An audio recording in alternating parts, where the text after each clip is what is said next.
Hey, Bible readers, I'm Tara-Leigh Cobble, and I'm your host for the Bible Recap.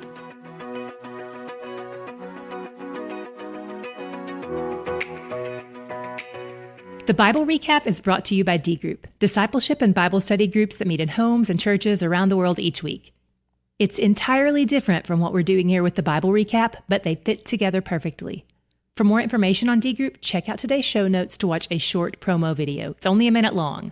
You can also find or start a D Group near you by visiting mydgroup.org/map. We'll also put a link to that in the show notes. Today we enter a section of laws that pertain to cleanness and uncleanness, which, if you recall, is one of the areas God told the priests to be mindful of.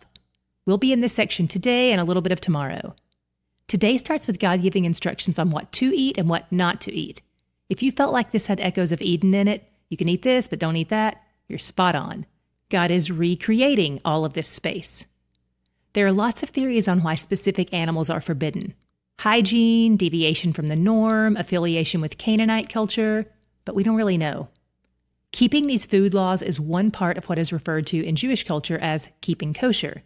There are lots of other aspects to this, but dietary law is a big one. And the saddest part of today's reading was here in 11:7. No bacon. In fact, one of the ways modern archaeologists can tell when and where ancient Jews lived in Israel is because there are no pig bones in that layer of soil. Pigs were wildly popular food among the Canaanites, whom I've never felt such a kinship with until now. So there are pig bones all over pagan country, but not where God's people lived.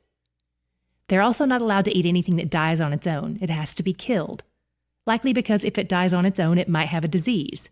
By the way, the word detestable that we see repeated here only appears twice outside of the book of Leviticus, and one of those times is in reference to idols. So there seems to be a correlation here with turning away from God. In chapter 12, there are laws for women who give birth and how they go about being clean afterward. I can't give you a definitive answer as to why having a female child makes a woman unclean for twice as long as a male child, but it's probably because she was giving birth to someone else who would also bleed and give birth. One thing of note in this chapter, maybe you caught it, is that God does that thing where he makes the sacrifice more affordable for the poor. And guess who was poor? Jesus' parents, Mary and Joseph. How do we know? Because in Luke 2, as they aimed to keep this law after Jesus was born, they didn't bring a lamb. They brought the bird offering for the poor. 2 turtle doves and 2 pigeons. Then we hit a section you did not love if you have a weak stomach. I'm right there with you. Leviticus 13 is probably my least favorite chapter to read every year, but I did it, and I didn't even pass out. I hope you can say the same. As far as I'm concerned, the whole rest of the Bible is a breeze compared to this chapter, even the little bit of this that we have to touch on again tomorrow. I both love and don't love how detailed God gets here. The reason I kind of love it is because Moses was a shepherd, not a doctor. So he needed God to share all these nuanced specifics with him in order to care for the people well. God helped him out with all the variables of skin disease and leprosy. By the way, leprosy as we know it today likely didn't exist back then. The word leprosy in Scripture is kind of used as a blanket term for a variety of skin conditions. When someone has any of these conditions, they're considered unclean. And again, that does not equate to sin. They go live outside the camp until they're clean, so as to avoid spreading it, and so that they don't defile the holiness of God's tabernacle. This doesn't mean they're condemned or shamed or unloved. And all the while, God's mediator, the priest, is keeping an eye on them. In doing this, the priest is serving God by keeping things holy, he's serving the healthy people by protecting them, and he's serving the unclean people by keeping a watch on them and making sure they follow God's prescribed rules. You know how patients love to disregard the doctor's orders?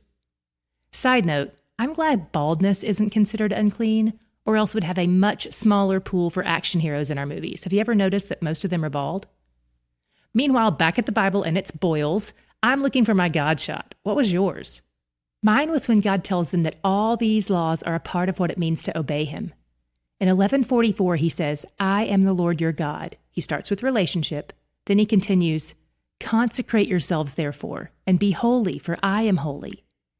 He repeats this almost verbatim in the following verse, and God's repetition should always catch our attention. One interesting aspect of the word consecrate, which we've said means to set apart for sacred use, is that it's kind of the verb form of the adjective holy. In Hebrew, consecrate is kadash, and holy is kadosh. So God is basically repeating himself with this one statement, even before he repeats it again in the next verse. It's like he's saying, set yourselves apart for sacred use. Be set apart as I am set apart. God tells them to imitate his character. He has initiated this process by showing us who he is. We don't have to become something he hasn't first shown us and been to us. If being set apart means being set apart with him, then I want to get my consecration on because he's where the joy is.